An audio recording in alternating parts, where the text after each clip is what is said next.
Crypto podcast. No pleasantries, no intro, no jingle. We're just going to get into it. So, review of 2022. One of the worst years on the planet. Do you agree? Yeah. Pretty rough year if you didn't take any profits. What profits? Yeah, just say it how it is. Did we have any profits? No. You did in the start of the year we did, but I got death threats on Twitter, so that was nice. Well, why are you selling? You sell against the community. Thanks, mate. And then Zilliqa blocked me. But yeah, you get the idea. But yeah, welcome to something different. If you were a subscriber to the old podcast, it's rebranded. It's still me, but that's Gaz. On the new version. You've got friends now. I've got friends, yeah. I'm not blocked by everyone. Usually I'm blocked by everyone. But in the next one, in 2 weeks' time, we'll have another person. So we'll always have different people on. But me and Gaz will be like the front man, essentially. But yeah, we're going to talk today about, obviously, this year. It's not been great.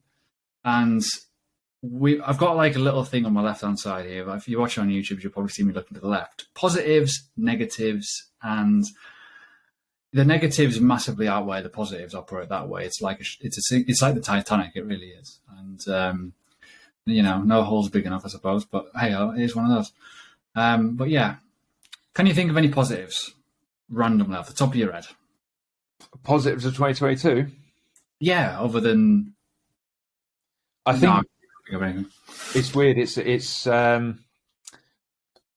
a positive and a negative at the same time. I think it's a positive in the sense of how quickly everything has sort of unraveled and collapsed, in the sense that we're sort of ripping the plaster off and getting it over and done with, as opposed to slow, drawn out, oh, this has happened, now this has happened, now this has happened. We're sort of going into 2023 with the worst behind us, I think.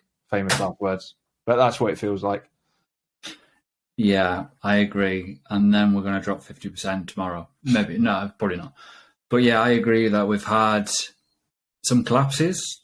We've had some positive outbreak of utility in certain ways, but very limited action of price, which is what everyone looks at.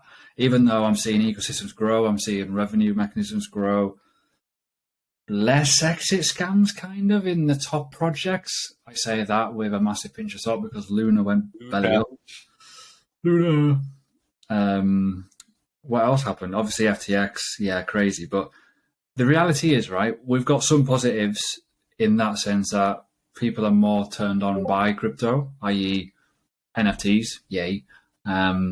Obviously sending money out to certain places, the war effort as well. There was an Indian appeal at one point as well, or the Pakistan floods, all kinds of stuff that's relatively good. But another negative / positive is that with everything that's happened with FTX and stuff like that, it's sort of sped up the conversation of regulation. And while a lot of the community don't want regulation because it's sort of anti-crypto or whatever you might like to call it, depending on how maxi you are, we're not going to grow without regulation. The big players, the big buyers aren't going to step in until there's regulation in place. And, we've been talking about an ETF for Bitcoin since the 17-18 cycle. You're not going to get one of those or pension funds touch it or anything like that until you've got that regulation. So in a way, as I say, it sped up that conversation. So hopefully the sooner that sort of comes in, the sooner we can get the deeper pockets involved. I agree with that. But for me, I don't even think big money is required in terms of needing regulation. We need regulation to stop everyone getting hurt who's in the market. Yeah, true. Exchanges, the exit scams, how easy it is to con people in crypto is unbelievable. Yeah, obviously it happens in everyday life, but the reality is, right, you can build a coin tomorrow and it's done. And it's it can get marketed in a really shitty way. And all of a sudden, boom, it's got a value. It's crazy when you think about it. And even simple things like getting onto an exchange, it's harder now for a lot of people and they're getting upset about it. But for me, peace of mind is knowing that I am going to use an exchange where I'm going to get my money. Whereas some of the Wild West ones, you're just giving them money and they're not going to give you anything. Like, look at, like you was talking about, was it Bittylicious or whatever you used? Hey, there's nothing wrong with Bittylicious. That's still up and running. It sounds daft, though, doesn't it, when you say, I've got my pick on a Bittylicious. Legit, what? Yeah. It sounds scammy AF. But no, it's legit. Bittylicious. Oh, that's mad. I got mine off. Use the link below for a 10% discount. I'm joking. We need podcast sponsors. Come on, give it. Bittylicious, reach out. Oh God, no! Look, we'll get something stupid. But yeah, it's like it's scary when you think about that, and this is why I prefer the stock market in a way, because like there's no bullshit. Yeah, there's extra fees and stuff, but you don't see FUD every day. You don't see like Microsoft battering Apple all the time. Oh my God, it's crazy, and it's losing people's livelihoods off it. You don't see stocks dropping 70% in a year. Oh wait, Tesla. Oh, Meta. No, Meta. Yeah, if you held that for 5 years, you've round tripped. Meta lost 200 billion in one day. Like, oopsie. Meta's just a shitcoin.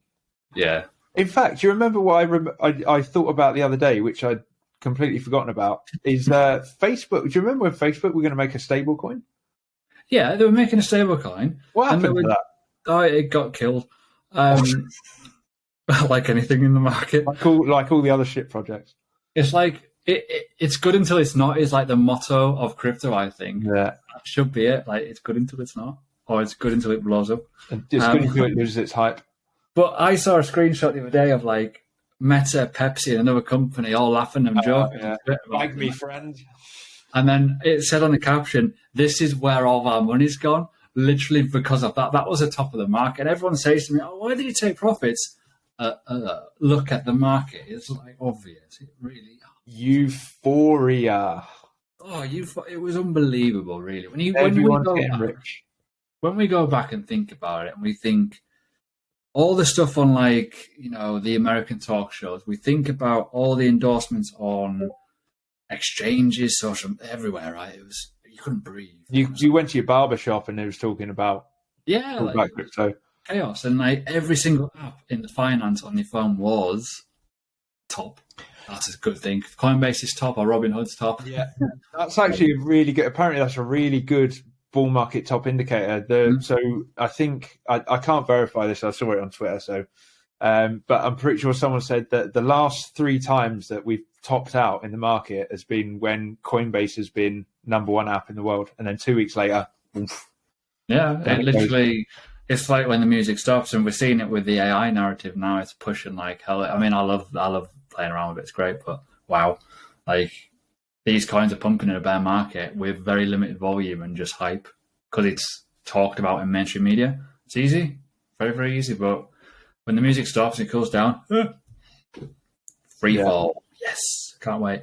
What else have we got on my list? I've got smart contract failures. There's quite a few of those this year.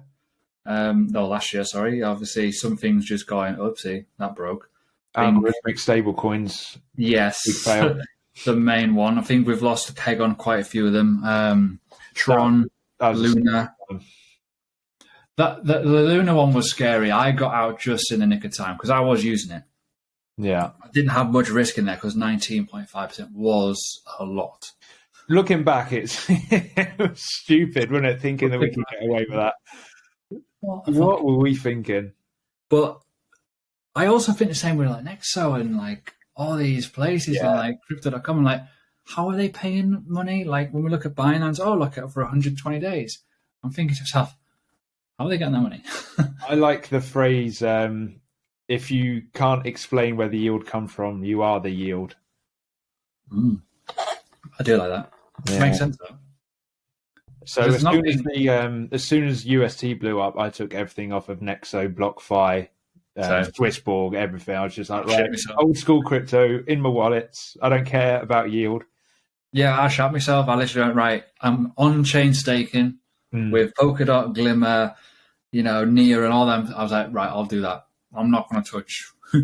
No chance. Just as I said in our Friday lives, I was like, why risk 100% of your bag for an 8% APR? Yeah, that's the reality of it. And when we look back at the review of the year, I reckon a lot of people have lost more money by just that alone than actual gains. And that's a really sad part of this cycle, is that a lot of people would have lost probably taken the hardest hits from either scams like FTX exchange and stuff, or like stablecoins blown up. Thing is, right, we laugh, but it was 45 billion that just went down the tubes in like a matter of a day between both of them. It's insane, but it happened in 1718 with things like USI Tech and BitConnect and stuff like that. And then you got Cryptopia and places like that went belly up, which you know about. Yeah, that's a good one. The OG test is right. Do you remember Cryptopia? And it's like, what? Oh, you've not been in long enough, mate. Sorry, goodbye. It literally is, isn't it? It's like, God, my sweet summer child. You're new to this game. Exchange as well for just shite coins. I had all coins on there at one point. So, oh my God, like 20 odd coins back when I was a altcoin pleb. Right, what else were we thinking? So obviously we've talked about smart contracts failures, DeFi exploited, but also we've got scammers, right? Do you think that obviously curly-haired Sam is a part of that scammer bracket, or was he just very naive and didn't understand business? The thing I would say about this whole FTX and Sam and all that sort of stuff is I think it's just a massive web that you're never going to get to the bottom of. Like, there's all this talk about the money was given to like high-ranking government, or was it Biden's what do you call it? What do they call it over there? Because we've got cabinets over here in the UK. Oh, I have no idea. I think they were to the Democrats. Yeah, Biden's team. I don't know, but I think. And then there's the money getting sent over to Ukraine, was it, or something like that? But yeah, there's stuff like that. But there was also like spending the money on like property in Bahamas and the wrong personal income. Was like, what? It's crazy. I don't know. I think it's a massive. And aren't his parents like top lawyers or something? Yeah, they're like high-ranking officials in America. Yeah, so they're going to have their fingers in pies. You know what I mean? Like, I just don't know. Maybe he's a front man. Maybe he's just like super on the scale and just didn't know what he was getting into, and just thought, "Oh my God, this is amazing." I think there's a mixture of two. I think absolute pure naivety. Yeah, but also I think he was told to do certain things. Yeah, I feel like he was maybe a puppet. Yeah, I think that as well. But I think he's that naive to do so, because when you look at him, he doesn't look. He's probably articulate in the way that he does things with numbers and maths, but ultimately, business is a different game. Running a thing, getting people, all that kind of stuff is a different game. I just think he had the wrong people behind him, and look what's happened. Boom. The other thing that's crazy is how widely marketed FTX was. Like, it had a lot of big, like, celebrity names and stuff. It only came about in 2019. Yeah, it's weird, and they really pushed it hard. Oh yeah, and it was shit. Yeah, I'm so glad I never touched it. I used it for a day in, maybe 2020 or end of 20, when it was launching or coming out or whatever. I used it. And I went, what's this? This is like, it's all cross leveraged. It wasn't much. It was weird. It was very odd. The closest I came to using FTX was they bought Blockfolio, and so my Blockfolio app became FTX, and that's the closest I got to using FTX at all. Yeah, I just stuck with Delta, and that's just eToro, and it's fine. Yeah, I've worked with Delta now. Well. But, I don't know. I don't think any of us know or will know. No. Well, depends, because he's in the prison that Epstein was in, so you never know. He might make up. He's gone then. Yeah, death by shoelaces again. Yeah. You just don't know, do you? Oh, another power cut. Oh, what's this? A dead body? What's this? The camera's fallen off the wall again. Oh my God, such bad luck. Whenever money's involved, it's just bad luck. Oh, yeah. Oh, what are you going to do? Anyways, let's talk about influencers, because I think as well, you're probably going to think the same as me. I think a lot of influencers in this year have made themselves look really obviously shit. Every cycle. It happens every cycle, because, everyone's a genius in a bull market, and all you got to do, like, YouTube's easy in a bull market. You just got to put a video up with a price target, a couple of rockets, and a big wide open mouth, then Huh? people are going to take, and then price goes up, and people think, "Oh my god, he was right." It's like, Yeah, well, Superman. freaking bull market. Yeah, it's scary. It really is. That's the beauty of a bear market, though, is that not only do you cleanse out all the crap crypto projects, you also cleanse out a lot of the crap YouTubers as well. Oh god, I mean, Influencers. they're doing less videos now. You can tell massively. Yeah. Because there's no reward for it because no one's watching. Yeah, the money on our ad revenue, by the way, is crap. So please do like this video if you're watching on YouTube. Cheers, get the thumbnail up. Please like, subscribe, comment, share to your friends. Yeah, literally. Need to go. But yeah, it's one of those. It's like, well, I knew it anyways because we've both been here. We've seen it before. We've seen it unravel, and I did say to people, watch out for influencers. They'll either vanish or they'll change, and some of them have changed. Now they're selling cars or whatever on YouTube. So what's happening? Selling their Rolexes that they bought up.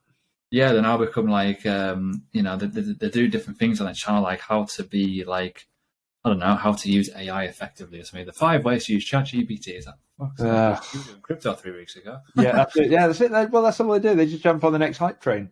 But that's the same as when they came in, though, because a lot of them were Amazon FBA sellers or whatever. Yeah. Doing drop shipping like years ago. Like, oh, they were doing drop shipping. I remember his face. And now he's like, 6 altcoins you can buy that's going to make you $1 million. Fuck off. Really? Honest to God. Do you know what? Whenever I see like the next fad, like, you know, when everyone's like, oh my God, Amazon dropshipping, I'm like, I already know I'm too late. Because by the time there's 100 YouTubers like showing you how the bet, it's like it's a flooded market. Like, yeah, it's gone. It's all, everyone's sold fidget spinners by then. Oh my! I was literally just thinking fidget spinners.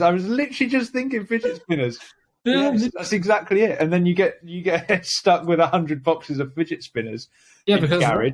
What happens is it's like, right, they've become mainstream, and then there'll be like freaking $3,000 courses on how to sell fidget spinners, and everyone's doing it. But isn't that funny how every market's the same, whether it's crypto, fidget spinners, Amazon, like whatever it is, when it becomes a flooded market, like just don't touch it. When the euphoria's there, that you're too late. And then we get told off for taking profits. I know. Yeah. Because this time it's different. This is a different market. Yeah, we got adoption boys. We haven't. I've never used crypto to buy anything, and I've been in here since 2016. There's no one that accepts crypto, and I don't think there will for a while because no one gets it. And it's by the way, this will probably be the first time a lot of people have like heard us, seen us, and stuff. We have been here a little while. Like we went through the 17-18 cycle, and we lost a lot of money. So we're not taking the piss out of people because we're geniuses. We've literally been through it. And been through it, lost it. Got the t-shirt. Yeah. Didn't have a t-shirt in 2017-18. I didn't have a t-shirt. Nothing. I just had a pair of boxers. Literally.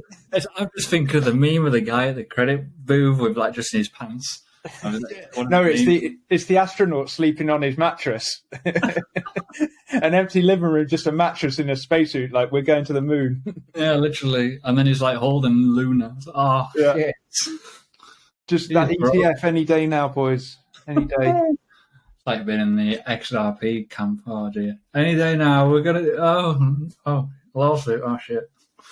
That's an unnecessary bump in the road. But yeah, right. Other things we need to talk about. I've put on this little note thing over the course of the year, right? Right. What has been your best thing you've done? I think we might have the same one here.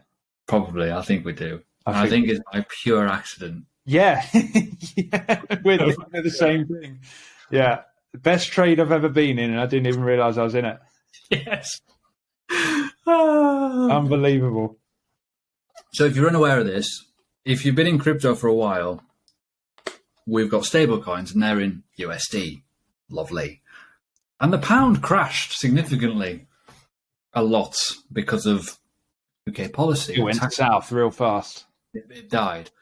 I made a lot of money by accident. I was like, oh, it was a lot. It was like a good chunk. I was like, fucking hell. Because over the course of time, it went down by 30-40% over I think it was the duration of what I was in, easily. But it just was chaotic. And I took my money from dollars into pounds. Like, yay! That'll do. And I put it right in the stock market pretty much. I was like, that'll do. I'm happy. So even though I could have done the opposite of like put it into pounds and waited 6 weeks until everything settled out and they got a new prime minister and all kinds of stuff. And it has recovered a bit. But that was a ridiculous trade. It really was. So I've got a chart in front of me. So it depends how long you're. Well, I mean, you've literally been in stables pretty much the whole time if you're in crypto. But so June 2021, it was 142, and we dropped all the way down. The bottom was 103, so almost parity, almost $1 for a pound. So I saw it on that day as well when it was dropping like an absolute cliff. When I woke up in the morning, it was 107. And I was like, yeah, that'll do. Yeah, I was the same. I think 107, 106 was like, yeah, no, I'm not chancing it. But in some ways, I wish I held on a little bit, not for like that trade, but the opposite side. So going from pounds back into dollars, because I could have kept and got a bit more. It would have been more fuel for the fire, more dollars. But hey ho, it's great though when you think about it. But yeah, so the thing is, as I say, like I wasn't even watching the GBP USD chart at all. I was completely unaware of it until it all started getting into again, until it was in the media. And then everyone, do you know what's so funny? Again, going back to the same point, I was listening to the radio because the football was on at the time, obviously the World Cup. And in between, there was this guy on a talk show, and he was talking like to this guy who's an analyst, and he was talking about trading the pound USD. And he was like, "Oh yeah, well, I think I might get into that." It's like as soon as people are talking about it on the radio, you know that the bottom's in. Yeah, because who the hell talks about trading forex on the radio? And this was just like a casual radio show, you know. This wasn't like finance orientated or anything like that. And they're talking about how poorly the pound's doing against other currencies, particularly the US dollar. And I was like, right, well, yeah, the bottom's definitely in now. Then, yeah, I was thinking the same because it was all over the place. They even had it on a ticker on Sky News. It was like the XRP, how to buy XRP, then how to sell XRP, and like CNBC. It was like that. I was like, oh god, it's crazy. If you don't know what Ash is on about, on CNBC in the last bull run, CNBC literally ran a tutorial on how to buy XRP when it was priced at $3. Right at the fucking top, literally. A step-by-step guide. Yeah. Unreal. And I imagine Coinbase would have been top of the charts by then as well. Yeah. And this is why, so I don't know whether people remember, but sort of towards the end, I think it was towards the end of last year, someone did a segment on the 3 best metaverse coins, again on CNBC. And I was like, I posted it in the premium chat with a link and said, get out of all metaverse coins right now, because this is literally what happened last time. Yeah. And you see what happened. Literally, as soon as you see anything on the TV. Oh yeah, it's like what's going to happen now. This might be a tip for anyone but gold. When gold goes over $2,000 because of a crisis or a recession, everyone will be long gold, long it. Do you know one of the best signals for getting into gold is when on the radio they talk about converting your gold for cash? Yeah. Because think about it. Why do they want you to give them their gold? Because they presume or they think that their gold's going to go up. Is up the most since 50 a lot. Years. Yeah, I think it's been hoarded by big players. That's the big signal in itself of what's going to come. Mm-hmm. Not fun stuff. So we both got a masterstroke. Any cock-ups? Yeah, I tried to play the summer bear market rally. Oh yeah, you got slapped in the ass a bit there. Yeah, I got taught a lesson. I got humbled by the market. I took my medicine. I was like, okay, that was silly. But I'm glad I took, because we all know what it's like when you're down. When you're down, have a whatever percent, or it goes past your invalidation, and you're like, oh, but maybe it's going to bounce. Maybe. I'm glad I went, no, don't be stupid. Just get out now. You've already done enough damage. Just get out. And I'm glad I did, because obviously, look what happened for the rest of the year. 2018 Gaz would have been putting that fucking stop loss like a slinky. Exactly. But this is why we tell people to stay in the market and learn, because those lessons that I learned in 2018 came back and said, "Yo, don't be that idiot again. Learn the lesson. Get out." That's the same. Like, I don't even think I've had any cock-ups, but I think mine has been not taking enough profit on the bounties. Yeah. Like, I've been buying most big levels over the last few months, but I've just not been selling them. I was like, oh, be all right. I just dollar cost average. If I sold them, it would have been all right, but I just didn't. I couldn't be asked. But I also staked them, and I couldn't be asked unlocking them. I was like, oh, for God's sake. Yeah, when you've got a lockup of even 7 days, it's like, oh, because then you've got to wait 7 days to start getting your rewards again. And then you forget about it when it's unlocked. You're like, oh, shit. Yeah. I forgot about that. That happens a lot with me. I'm terrible for it. But no, with like, obviously with us, we've seen it, done it. And if you are new around here, we do actually teach. We are actually quite professional when we want to be. Maybe. But yeah, it's like, we've seen it all. We've seen it all come through the gates, like in terms of people, from different backgrounds. Like, some people have big capital to invest. Some people have lost it all. Some people at the start of their journey. It's great. But we get a lot of people, sorry to point anyone out or anything out, who get fucking annihilated by meme coins or the hype train or metaverse coins. Like, I've just lost all my money, help. Or going too heavy too soon, particularly with trading. Yeah, it's saying this is why we got our course in a separate sort of like investing, trading, psychology. But people go, trading, I want to do that. I want to live on a beach. But you've sold the wrong dream. 100x. We've seen that a lot. We've seen that a lot in this year, I think. We've seen a lot. Like, people go, oh, trade for a living, live on the beach. Doesn't matter what way the market's going, bear market, who cares? Trade for a living. Yeah, great. Until you realise how hard trading really is. And it is easy. It's not easy. Yeah, it's easy if you're great at it and you've had 20 years experience. But not many people. It's the same thing I see on the courses or on where I learn everything. I'm like, why do you think, like, if you were going to be an electrician, do you think you could learn how to be an electrician in 12 months? No. Do you learn the theory, but you don't have that hands-on knowledge? You couldn't learn how to do any trade in a short space of time. So why is trading itself any different? It's mad. Like, I've seen it, and I'm not going to. It's a trade. Yeah, I'm not going to single anyone out, but I've seen people who have been trading for like less than 6 months who are offering all kinds of random ass services. Like, based on what? Signal groups in it. Yeah, signals are the worst thing. They're not that bad in terms of there are worse things in the industry, but signals are bad just in terms of, like, they're bad for the people that use them because they're not learning a damn thing. And in fact, someone did some analysis on signal groups, and they're pretty poor performance. There's no reason though, because what they do is they get you in, they hook you into their referral into Vantage or whatever exchanges that they've got these days, and they get paid more when you lose. Simple as that. Well, they just get money off of the subscriptions. Yeah, they get subscriptions, and they also get the blowback of the volume of the exchange and the liquidations because they're going to get. Right, yeah. So in crypto, you get the same thing, but it's nowhere near as shady. But in FX, it's a lot more because the leverage is much higher. So they get like loads of money, and it's seriously like just learn how to do it. Like, yeah, it's tough and it's going to take a long time, but just learn how to do it yourself. But the thing is, right?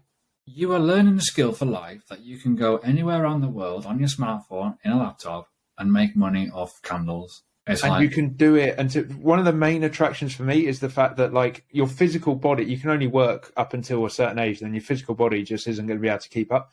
I'm trade until you're like 70, 80 years old.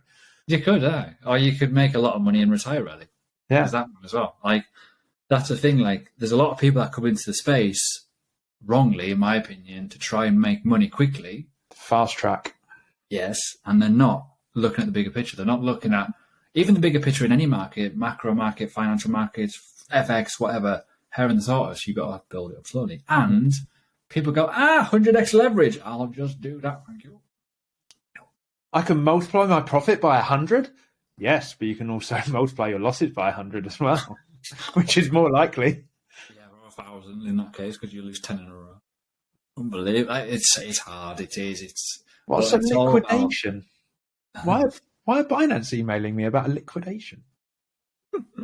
Oh, Again, we sound like we're like taking the piss out of people, but I've got plenty of liquidation emails from Bybit from 2018, 2019. So, if you've never been liquidated before, you've not made it. You need to get liquidated. Yeah, that's another test. Have you heard of Cryptopia? Have you had a liquidation email? It's like a checklist of like whether you're an OG or not. But yeah, it'll now be bankruptcy notices coming through your mailbox. the next one. Oh no! Jeez, but yeah, I've blown Bybit accounts, so I've been there. My head sheet looks horrendous because it's my old account that the trading bot. Back, it's like yours. It's like back when like Ethereum was like $200, $300. It's like I can $300. I lost an Ethereum. It's just an Ethereum. I can just go out. It's like you look at it and you're like, there's 16 grand on that. Shit. Yeah, honestly, when Ethereum was up at like, did it top out 4K or did it just under 5? 4, I think. Yeah, it was. Yeah. Oh no, 4.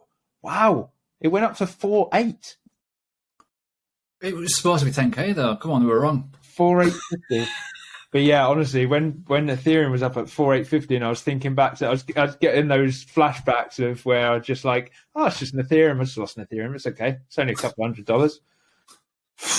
Now it's, I was like, why don't I just keep it in my wallet and just never touch it? I know. Buy and hold. Yeah. Buy and hold. But I still shit tactically. Let's be fair. I'm probably doing a whole episode of buy and hold. To be fair, at one point, Christ, it's horrendous. But no, I'm the same. Like I was testing stuff, and I was like, "Yeah, this is great." Ooh. Like 0.1 BTC back in the day was like not a lot. Yeah, it's just that's 0.1 of a Bitcoin. It's just 0.005 of a BTC is $500. Just thrown around like jelly beans. Got plenty of those downstairs. I don't really. It's not Christmas anymore. Damn it. But no, the year's been tough. For a lot of people, I think a lot of people have run away now. Well, as I say, like the toughest part of this cycle is the fact that 2017, 2018, people. Well, I suppose again, to be fair, a lot of people would have lost money in the things we mentioned before. But this year, this cycle, as I say, a lot more money I think has been lost through exchanges and scammers and stable coins going bust rather than actual price action. Yeah, because in the previous cycle it was ICOs. There was some promise. It was a glossy white paper with some technical wordings on it, but the price action fell. But not everything died. But at least it wasn't a total rug overnight, whereas they rugged over 2 years, to be fair. Yeah. And you already gave up and forgot about them because a lot of people came back in the gold rush. Oh, I bought this, but I don't know where I held it. And you're like, oh, what the fuck do I know? Stop asking me. I've had that. I've had a couple of mates that are like, I can't log back into my ledger. Oh shit, the PIN code. Yeah. Oops. And I was like, what about, have you got your 12 to 24 word? They're like, what? What's that? Private key? I don't think it came with a key. Yeah, literally. Where would the key go? There's no hole. Yeah, I remember someone. I don't know if you remember this story, but someone left like a private key of a wallet on the mantelpiece. Oh, and he looked at it. Yeah, this was in like the Learning Crypto. This was back in the Telegram days. He left it, but I think he binned it, and he managed to fish out the bin. There was like 40 grand in it. It's like, oh, yeah. So don't leave your private keys on the mantelpiece, or don't give it to your child either. Imagine it's like that bloke in Wales that's his private keys in landfill somewhere. Every bull market, that story comes up, and he's still trying to find his wallet. It's fucking gone. Get over it, like God. No, mate, how could you get over that? There's millions. Was it a few thousand Bitcoin or something? But he did it when it was like worth 12 quid. You know where it is. It's literally in this bit of land. It's somewhere in there. You can't tell me that you wouldn't just... I'd give up now. No, you wouldn't. No way. Of course I would. But the thing is, right, he's probably made more money off people donating and all the sub-stories in the media than he has what he would have done with that. Maybe it's all a scam. Maybe there was no hard drive. It might be absolute bollocks, because at the end of the day, right, when 2016 was gearing up, don't tell me you wouldn't sell when it was like $500. you'd be fucking, your arse would be going like a fucking 50p piece, rabbit knows. It would be fucking gone. It would be. There's only a few diamond hands. Well, I hate the word diamond hands, but in my opinion, there's not many of them in this crypto space that are still held on. One of them held on by accident because he was in prison. The other two were the Winklevoss twins. But other than that, you can't think of many. Like, Yeah, there's. I mean, that 50% drop we had in the summer of 21 was enough of a stomach turner for me. And that was a mid-cycle 50% drop, let alone like a full 84% drop that we normally get in a bull market. The COVID crash was bad enough. I remember that. I was like, oh, it's disgusting. But at the end of the day, like, That was he quick. has probably made so much money off these bullshit articles, like always on Land Bible, always on fucking hell. Like, mate, he fucking lost it like nearly 10 years ago. Do you The remember? fucking bird is I petty. think at one stage he was offering the council to go like 50-50. It's like if Yeah, they helped him find it, he'd split it with them 50-50. You know what would be funny, right? Oh, I've got it. And then you get it working, but you forget the fucking digits. Yeah, because and it's probably got like a limited amount of tries. You got 3 attempts, otherwise it just self-destructs. So, It wipes itself. oh no. Can you imagine that? But I honestly think he would have sold that when it was motoring like Yeah. easy. So actually, one of the things, I think one of the big hurdles with crypto and adoption is that self-custody aspect. People just are not ready for self-custody. They're just not. But there's a reason for that. No one's got a fucking computer these days. They all use apps. Yeah, Pinky, I'm talking to you. Everyone is like, oh, I've got an app for that. What for? How can you do all this on your phone? Like, it's crazy. Oh, yeah. We drive on my phone. To be fair, my old laptop wasn't much bigger than a phone. Well, yeah, it was a Chromebook. Christ, probably use it as a frisbee. Hey, it did me well, though. Did me well. 5 years. I was surprised it didn't blow up. All the Got me content. through some tough times. Christ. I bet that's in some dark days. Yeah. Well, yeah, it saw the 2018 bear market. Oh, In fact, so it was a bull market purchase. I bought it in November 2017 because I thought I was a rock star. it's So like, yes! 1,500 quid on a laptop. I was like, yeah, Microsoft Surface Pro. And then all of a sudden, boom. And then January came in. I was like, right, time to diversify into some altcoins. Whoops. Couldn't have picked a better moment, could you? But I thought that when I was buying UK stocks, I bought UK stocks, right? Randomly. Like 2 weeks before the Queen died. And then 3 weeks after that, Liz Truss decided to self-implode on everything. I thought my UK stocks were going to hit the floor. Done all right. Up 12%. No, well, I think what maybe helped them was the fact that what we mentioned earlier about the pound and the dollar, like the pound already bottomed out, like ripped the plaster off, like the whole Liz Truss, because that's what it was, wasn't it, that made it drop to 103 with Liz Truss. Quasi-Quartin with his monopoly tax bollocks Yeah. that he brought out. What planet is he on? I don't. That is such a weird thing. Like it seems too stupid to have been true. Like, surely there was some strings pulled. Like, there must be some sort of ulterior motive there because it made zero sense. They definitely were on the blower with the banks going, right, short the pound. Yeah, there was some agreement somewhere because that is just not the actions of a sane person. No, I know, it was crazy and it just melted. It really did. And so I think that's probably what did your UK stocks good. Like what I said in the beginning about the plaster being ripped off and the worst behind us. I think that's sort of what's happened with the UK economy, stocks and pound wise. Can't get any worse, though, can it? Well, we'll see. Housing market next. Oh, no, that's already crumbling. I need to sell this house now. Christ. Oh, anyways, I think that's us done, isn't it? The random review of 2022. Yeah, it was an interesting one. It was down only. Didn't have many relief rallies. Yeah, I failed to sell in all of them and you bought the top up ones, so yeah, we didn't have many. Quite near the top. Thank God I got out though. Jesus Christ. That's always a good thing, though, getting out, but you don't want it half the time. It's like, oh, but what if? Literally, that's what was coming through. I was like, oh, surely we'll bounce at some point, and I'll sell the bounce. We literally didn't bounce. So, yeah, wow. Thank God I pulled the plug. Yeah. Anyways, Thanks for joining. There'll be another one in 2 weeks, but we'll have another guest, another little. I don't know who we'll get. I wonder who will come on. They'll probably watch this and go, "We're